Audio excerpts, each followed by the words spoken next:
Hello people! Welcome and welcome back to our channel.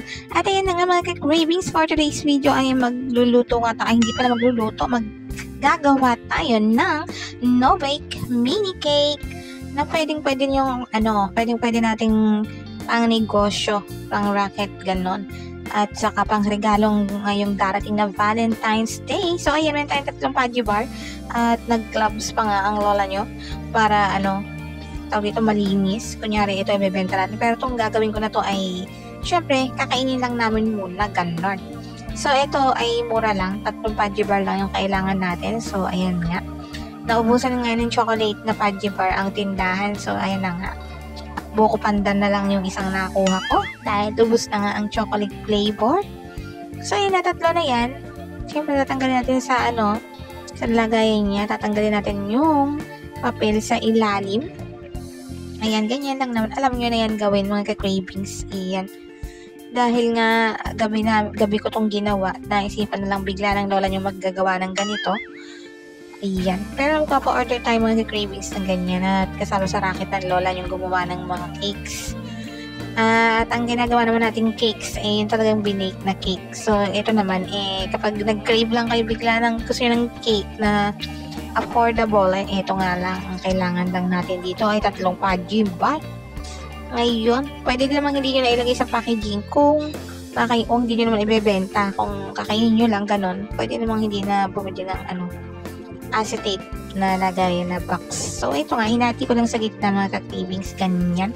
Ayan, ganyan mga ka-cravings. Tapos meron tayo ditong egg. So isa-separate lang natin yung egg yolk sa egg white dahil siyempre, budget friendly lang ang gagawin natin na mini cakes na no-bake mga ka-cravings. So, ang gagamitin lang natin na pang frosting ay ang meringue frosting o yung fluffy frosting ba tawag doon? Ganun. Tapos, ayan, kukunin lang natin ang mga egg whites. So, wala akong pang separate. Kaya, pinakamaganda pang separate talaga ng egg yolks ay yung ating mga kamay. Make sure na malinis ang inyong mga kamay bago nyo gawin yan. So, ayan, nakuha ko na nga lahat ng egg whites. Tapos, dapat mga bago yung itlog para talagang buong-buo yung egg yolk. At ito na nga, ang half cup of white sugar, mga cravings. Kalahating cup ng white sugar yan. Nalagyan natin ng 1/4 cup of water. So, ayan, yan lang. Tutunawin lang siya na ganyan. Ayan nyo lang siyang kusang matunaw na gano'n. Tapos shake nyo lang ganyan. Ayan. Pagkayari na isasalang na natin siya sa mahinang apoy. Mahina lang mga cravings. Huwag masyadong malakas dahil hindi naman tayo magle-leche plan. So ito lang natin siya. Tutunawin lang hanggang sa maging malapot ng konti ang ating syrup. Ayan, ganyan. Pag ganyang point na mga cravings, wala naman akong dito. Tawag dito yung sugar thermometer na ganyan para masukat kung ilang na yan. Gano'n na siya kainit. Pero tansyahan na lang pag ganyan na siya kalapot mga cravings. Pwede na yan. Kasi hindi tayo gagamit ng mga gamit na pang bake. So, ang gagamitin lang talaga yung mixer. Ayan, meron tayong hand mixer dyan. Ayan, mura lang naman yan. Nabibili niyo sa Shopee. At igaganyan lang siya mga cravings. I-whip lang natin ang ating egg whites. At pag medyo soft na siya, saka natin ilalagay ang ating sugar syrup. Ayan. Ang ating arnival, mga gano'n. Ayan, mainit yan mga cravings. Tingnan nyo, ganyan lang ang paglalagay. Konti-konti lang mga cravings. Ayan. Diba't nahihirapan na ang lola niya sa posisyon ng camera at sa posisyon ko habang nagkaganyan. Diba, hirap na hirap ang lola niyo. O, ayan. Pag ganyan na, hindi ko na mahawakan mabuti mga cravings dahil nga, mainit ang kawali na yan. Ayan, So, nagpahingi ako ng tulong kay Jowa. So, si Jowa na yung naghawak. So, ayan. Ilalagay niya lahat ng kabudan. Sabi ko, no. Stop it. So, ayan. Hinto-hinto lang ni Jowa. Tapos, hahalu-haluin ko muna. At ako na din ang naglagay. Siyempre, ang lola niyo naman na hindi rin makahintay din, no? Nagpatulong pa. Tapos, hindi din nakatiis. Ako din ang naglagay lahat. Ganyan. So, ayan. Pag yan halu-haluin na ganyan, imimixer niyo lang siyang ganyan. Ayan mga cravings. Hanggang maging stiff peak yung medyo na siya. Tumatayo ng mag-isa. Ganun. Ay, may sarili pa. Ayan. Yan, ganyan lang mga cravings. Tapos lalagyan natin siya ng calamansi juice. Katas yan ng 3 malaking calamansi. Siyempre, tinanggal na ang buto. Huwag nyo naman isasama yung buto mga cravings. Ganun. 3 calamansi. Dahil wala tayong cream of tartar at wala din tayo ditong lemon. So, kalamansi na lang. Kung wala din kayo kalamansi, pwede na suka siguro. Sigurong konting patak na suka. Pang ano lang yan, pang stabilize ng ating mirwang. So, ayan na nga siya mga cravings. Ayan na ang ating ano. Wala din tayo ditong spatula for baking. So, spatula na lang na pangluto ang nakuha ng lola nyo. At halu-haluin na nga natin ganyan. Ganyan lang mga cravings. So, ayan sinasabi kong steep peak yung nakatayo na yung dulong ganyan. Pag ganyan na siya mga cravings, pwede na yung ibang frosting at ang dahilan kung bakit ininit natin yung sugar para mawala yung lansa nung saka yung calamansi ng egg white. So, ito na nga yung nabili nating acetate box sa Shopee. Mura lang ito mga cravings. Siguro 10 piso isa niyan. Mga cravings. Ayan. Meron siyang kasamang fork na maliit. At, ayan, diyan natin ilalagay. Ito, gagawin ko ito para, kunyari, gusto niyo mag-business na ganyan lang sa lugar-lugar nyo. Ganyan lang yung gagawin nyo mga cravings. 3 paddy bar sa isang ganyan. Medyo, makikita nyo na lang yung size. Hindi ko natanda kung anong size to mga cravings. Pero, ayan, tansyahin nyo na lang. Makikita nyo sa Shopee. Hanapin ko na lang yung link sa Shopee. Tapos, i-insert ko na lang sa description box kung saan ko siya nabili. Ganon. So, ayan, pagkakasyahin kong ganyan. Diba? Tapos, lalagyan ko din, syempre, ng filling. Ayan. Budget friendly lang ito mga cravings. Kasi kung hindi naman budget friendly yung okay lang sa inyo na, bumili ng whipped cream o di whipped cream yung gamitin nyo, pwede naman mga cravings. Pero since budget nga lang tayo dito, para dun sa mga gustong makagawa din ng ganito ng hindi na masyadong masakit sa bulsa, eto nga ang aking suggestion na gawin dahil masarap ito mga cravings. At isusunod natin ang second layer niya. And then, nakabulbul. Wala nang ginawang recording ang lola niya na hindi nabubulol. So, ayan, lalagyan natin ulit, hatiin pa nga dahil kailangan kasya lang. Pali 3 layers na ganyan. May filling pa siya. Yung filling, ganyan din yung frosting, ganon. Kung marami kayong budget, edi magawa kayo ng ganache. Chocolate ganache na pang filling, ganon. Siyempre, pag nag-costing kayo, anuhin nyo din yun. Siyempre, mas mahal na yung benta nyo, ganon. Pero ito kasi, lang to trip-trip lang ng lola nyo, ganon.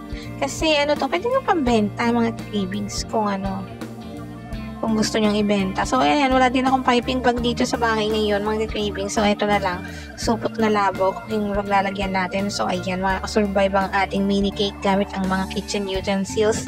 So, ayan, ganyan na nga. Tapos, puputulin mo yung dulo. Ginanting ko nga yung dulo mga cravings para may butas. Siyempre, saan lalabas yung frosting, walang butas. So, ayan, lalagyan lang natin ng ganyan sa ibabaw. Siyempre, ginanyan ko lang mga cravings para magpantay-pantay lang. Kaya ako ginanyan. Kasi, naisip ko, parang magandang ganyan-ganyan yan. Yung may mga pipe-pipe na ganun. Kaya lang, mamayang babago din ang isip ng lola nyo. Kasi parang gusto ko siyang i-frost lahat. Pwede namang naked cake, ganyan lang mga cravings. Okay? Yung nakikita yung layer niya, pwede din ganyan kung ganyan yung trip nyo. Pero dahil para yung isang version naman, yung gusto ko siya, covered talaga, parang cake na cake.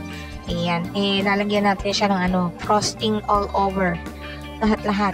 Babalutin natin siya ng frosting dahil gano'n naman talaga ang cake. Kung gusto nyo naked cake, pwede na yan mga cravings, ganyan na as it is. Lagyan nyo na lang siya ng mga toppings na fruits, gano'n, chocolates. Okay na yan, carry na. Pero dahil iba din ang trip, isa pang variation, pahida natin siya gamit ang kutsara. Wala nga tayong spatula pang tawag dito?